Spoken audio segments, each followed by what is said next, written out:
So in this video, I want to talk about being aggressive in hard mode. So one thing that a lot of people like to say about this game is that you can't really be aggressive in hard mode and that it's like best to turtle. And for the most part, it's generally true that it's best to turtle, but with the right team composition and the right tactics, you can be aggressive. So right now, if you look at this formation, you can see that I have Roland in the front, which is usually a bad idea, but he does have a res earring. And he did just have a dragon shield that got hit, and now it's down. But if you look at the turn order, nothing should really be able to get spiked here.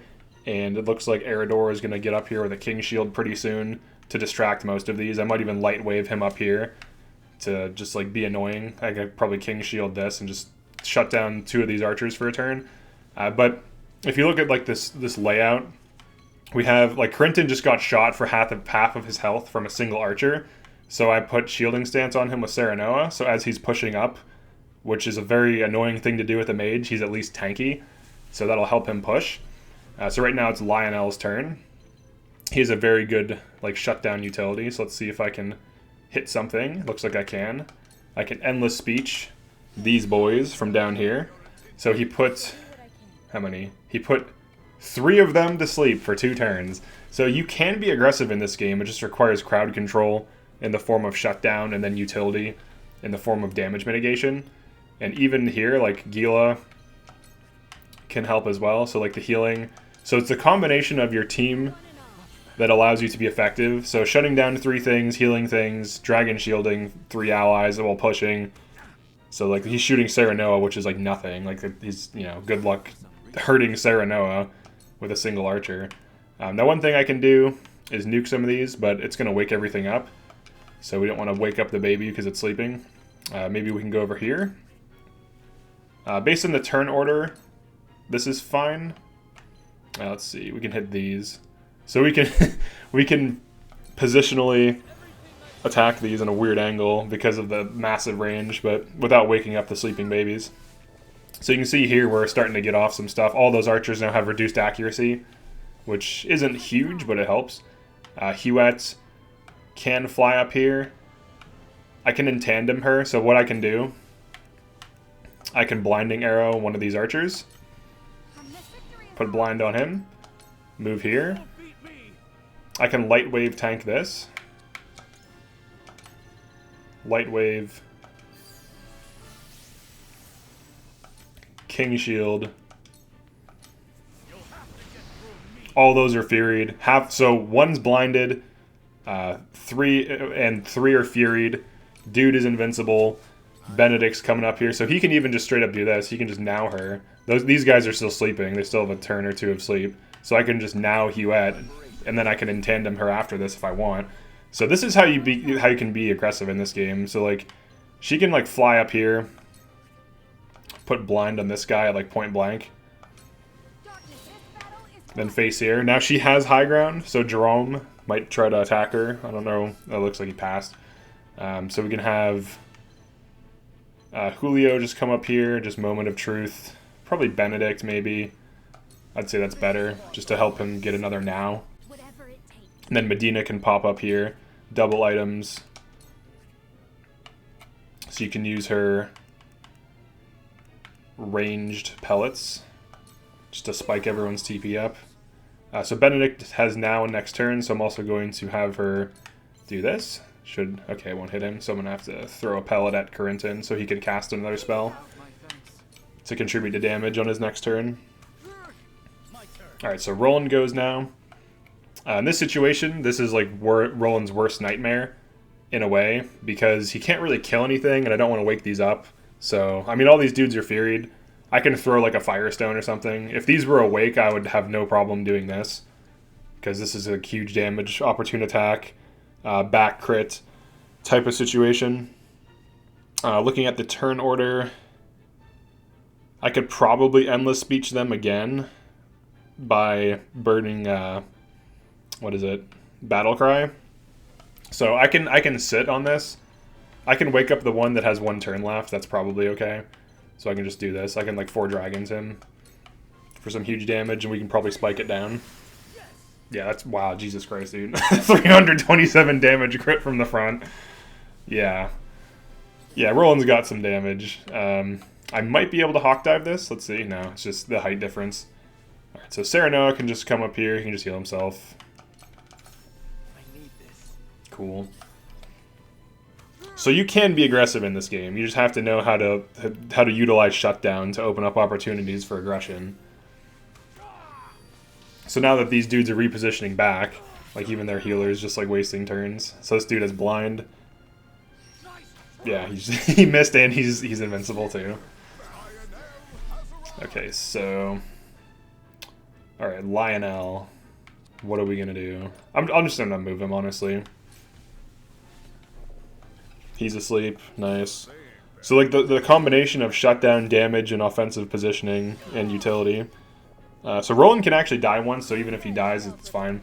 I put the res earring on him, so that's why I'm playing more aggressive with him than normal. So I have like a safety net. She can just kind of hang out over here. We're still kind of locked into bad positions. Eridor can shield bash something off a cliff, which is hilarious. We can get something going off here. So we can kill this guy specifically before it's even his turn. And now that Corinton's on an ice tile, he can just keep casting a spell for free without a battery. So the batteries can focus on other units. And obviously you don't want to push up the center for anything really because it's just a bad idea. So one thing I can do, I can battle cry here. And then King Shield again. Now, I don't need this much tanking, but it does help shut them down. And now that she's all the way up here, I can really start like putting blind on things. And just like now she's like now Huette is just completely in a really good position and safe. Julio can start smacking things and like contribute to damage a little bit. Medina probably wants to just double items here.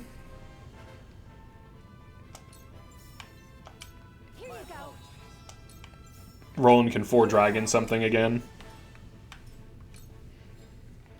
Alright, so he can actually either now or dragon shield. In this case, both are fine. I'll dragon shield these.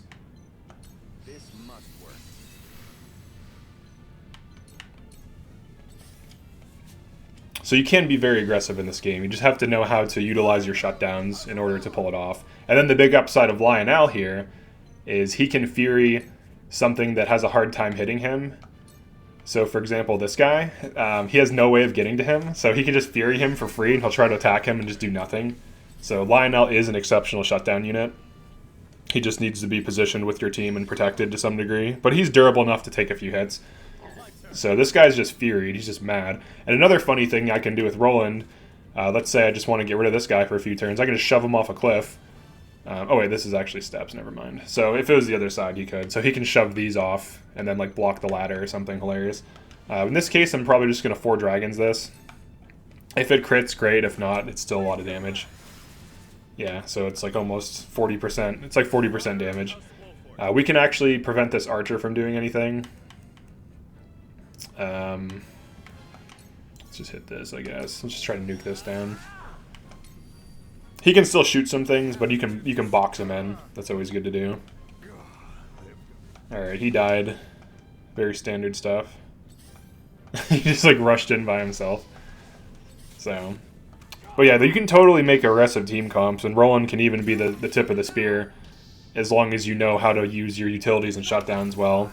Like Roland excels on flatlands. He's pushing into high ground and doing fine. So just keep that in mind. Then Gila's just going to rotate up slowly. This guy's blinded. He still hit anyways, but it's whatever. That guy's still asleep. He just woke up from his little nap. Alright, here's where things can start to turn around. Oh wait, he can't move all the way up there. I'm like thinking he can jump up here. He way can't do that. Alright, we'll just nuke these. He can just help down here and just keep nuking things. This guy's silenced, which is nice. Silence helps things not get, or it like still shuts down enemy melee, so it helps reduce damage even if it's on like a melee unit, because he could have used slam, which would have been annoying. So let's not have that happen. In this case, I think Benedict will just pass. Smack this guy in the back for some damage. He's blinded, but we'll try to nuke him down before the healer can get to him. Yeah, she'll just shoot this. Just like thin their numbers out. So I would say generally aggression hinges on the back of shutdown and utility. You need shutdown to prevent the enemies from doing big damage, and you need the utility to keep things alive. So like this TP generation, she'll do this and then this, and I can move her here. That's fine actually. I can move her here. You can hit Y to show the turn order, so you can visually see when things are going to move. So it's very useful to check. He can endless speech again, which is insane. Honestly, endless speech is really good. Like even just shutting down these physical. They put them both to sleep too. It's so good when it works. And it can silence too, so it can silence and sleep them. So it just like reduces. It just makes them useless. And then Serenoa can just clean up this archer. This mission is so messed up. Not only are we sending these dudes back into slavery, which is really horrible, but we have to kill them too. It's just like this is like the worst. I've never done this after like 4 playthroughs, so my 5th. In order to unlock Travis, you have to do this, but it's just like, ugh, it's so fucked up, dude. You hate to see it. You hate to do it. This would probably be suicide for Roland to some degree. Who goes next? Lionel. I'll in-tandem him. We'll do this. We'll just do this and then in-tandem. Get some damage. Dang, look at that. He put that healer at half health from a basic attack from 2 crits. His random crits are no joke. He has high crit rate. Okay, so we'll in-tandem him just to get him out of there. First, you say no, and then you get out of there. Do we nuke these? I don't want to wake them up yet. Can hit this. Yeah, we'll hit this. He can tank. He can get hit twice by an archer. All right, so I can push him back in the wall. I don't think I can rush this because the height difference is too high. Let's see. If I can rush this, that's nice. Oh, I can. But it's similar damage, so it's better in this case to push him into the wall for some clash damage and then just get out of there. He still has a hit of invincibility, too. And Drom is really carrying their team for some reason. Alright, we'll remove this debuff from him. I think. Nope. It doesn't remove debuffs. Alright, we learned that today. I was like, oh, I can remove debuffs. No, it cannot. Good to know. Alright, Master Strategist. Alright, what do we want to do here? Alright, Eridor's about to go. Huet goes next. So between Eridor and Huet, they might be able to spike this healer down. They can definitely spike this down. I can now Corinton. That's probably fine. Oops. Just now him. And then he can hit that archer down there. He'll push up slightly. Alright, can you frost? No, he has to range it. So I'll probably have Huet shoot that. He'll probably move up, gain some elevation so he can't... Oh, that's actually a bad idea. He can get hit by 3 things there. Let's just keep him here for now. Alright, Huet will probably drop down. I'm going to try to get a provoke. Don't need that. I'm going to try to get a provoke from Eridor. I still need to get his upgrade, so it costs 1. I need to get around to doing that because it's really good. Next we have Julio, who can... probably just do this. This is probably fine in this situation. So then we get a now or a dragon shield, whichever we need. And then I can probably just do this. Let's give Roland some TP maybe. Or maybe this is better. Alright, let's see if we can get the Fury off. 75%, so it's not the best. Oh wait, I can... Hold on, let me do this optimally. Hell yeah. Give me a Fury. Hell yeah, dude. We got both of them. Now both their archers are useless. Eridor is insane for just, like... Under the right circumstances and when he's used correctly, he is absurdly good. These dudes are still asleep. And then the huge upside. this is the upside of Lionel, just furying healers. He's so good at pushing high ground. He's exceptional at pushing high ground. He can just keep furying like healers and mages and just wasting their time. Then Sarah Noah. This is probably moderately safe to do if I can hit this. No, it's too high. So, all right, we're gonna nuke this guy because he's just like really in the way. We'll just nuke him. We need to kill this to get him out of the way. Just have him face like this.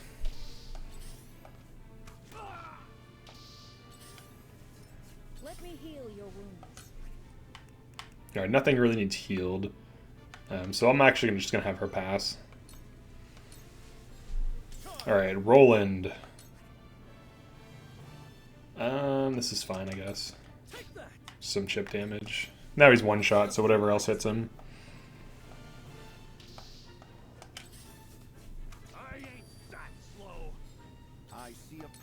Benedict whacks it for lethal. Oh, Firestones it for lethal.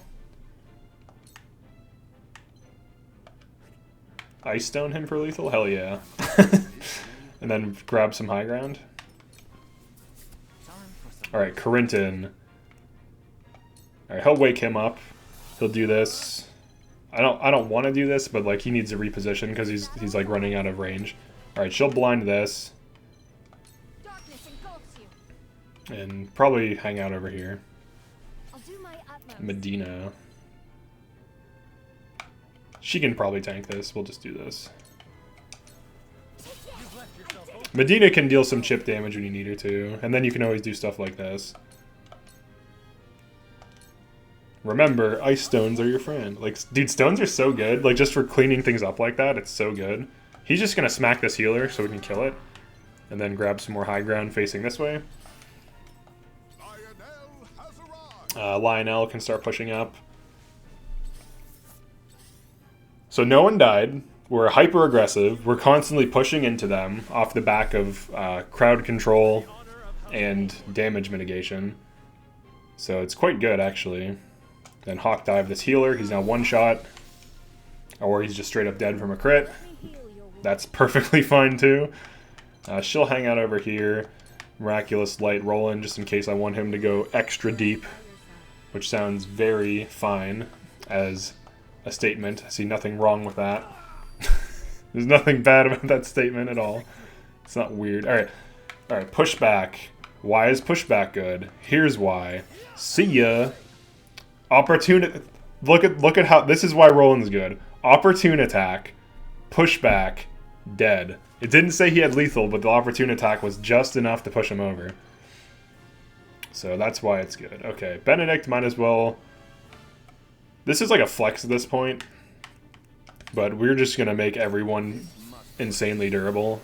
And there's nothing they can do about it. They're just going to have to deal with the reality of the situation. Alright, we'll blind this archer. That's just a blind bot. Just like blinding everything. And then we can double items. If I really want to. I don't even need to. Let's not do that, actually. Let's just... I'll just have her move here. She doesn't even need to do anything. I don't want to burn cash for nothing. Like, we've already won. There's no way they're going to win at this point. Yeah, all of our points are used. We'll just move him on an ice tile. This guy is really holding down the fort over there, as you can see. We'll just give him everything. He can dragon 4 dragons, that dude, if I can get to it in time. Just pass. So we grabbed high ground. We pushed in there the bulk of the enemy forces. So, yeah, it's pretty crazy. And then if we want to actually attack things with Eridor, he can kind of do that. So yeah, that's how you be aggressive in this game. You rely on shutdown. It's a few things. Shutdown, utility, damage, positioning, and then healing to keep things topped off. And then also in the case of Roland, he did almost get close to death, but he had a res earring the whole time, so he would have been fine. So you can be more aggressive with Roland. He also has movement bangle, which is really good on him. putting him at 8 move during clear weather or 7 move otherwise. It's really good with his kit. He essentially has 12 move if you rush and then move 8. So that's insane. But yeah, that's pretty much it for this one. You can be very aggressive in this game. You just have to know how to like use your units optimally. And also, I'm not even using like Time Child or anything like that. Like I'm just using normal units. Some are like you would consider S tier. Let's just do this. But others are just kind of like run-of-the-mill. I mean, most of these units I would say are at least A tier. We can flash this. It's not going to hit too hard, but yeah, it's whatever. Let's put some damage on it. I love blind. It's so good. So yeah, that's it for this one. Thanks for checking this out. If you like this type of content, definitely like and subscribe. I'll be making more triangle strategy content. And let me know what your hyper-aggressive team strategy is, because this is just an example of one. So everyone kind of fills a specific role in the team comp. You know, Hugh outgrabs high ground, blinds things, can immobilize as needed. Eridor spams King Shield and Fury to provoke enemies and keep them attacking him. You can put tank on him if there's like enemy mages. But if he's in a position to Fury enemy mages, then they just smack him with a book and he just tanks. Roland was just, you know, damage dealer in this case, running around stabbing things. Serenoa was like a support and like damage assist. He did some damage as well. Lionel was like big shutdown. Medina and Benedict, TP generator, dragon shield spam, now spam. Julio kept transferring TP to big utilities or to other offensive units as needed. Gila was spot healing. She didn't really use res on anyone, and no one even got close to dying aside from Roland, who had res earring. But she was able to put res on things and just spot heal. And then Corinton was like flank nuking. So like while they had to deal with all these forces, he was just kind of hanging out on the sidelines in a pretty good position where he can only get hit by one thing, like one archer, and was just like nuking the bulk of their team. And he's about to grab high ground soon, and there's nothing, like they're dead. This dude's one shot. This guy's taking some damage. These healers are gone. They've got nothing. This dude for some reason just chilling out. They're basically doomed. They're gonna lose. So yeah, that's it for this one. Thanks for checking this out, and I'll see you in another video.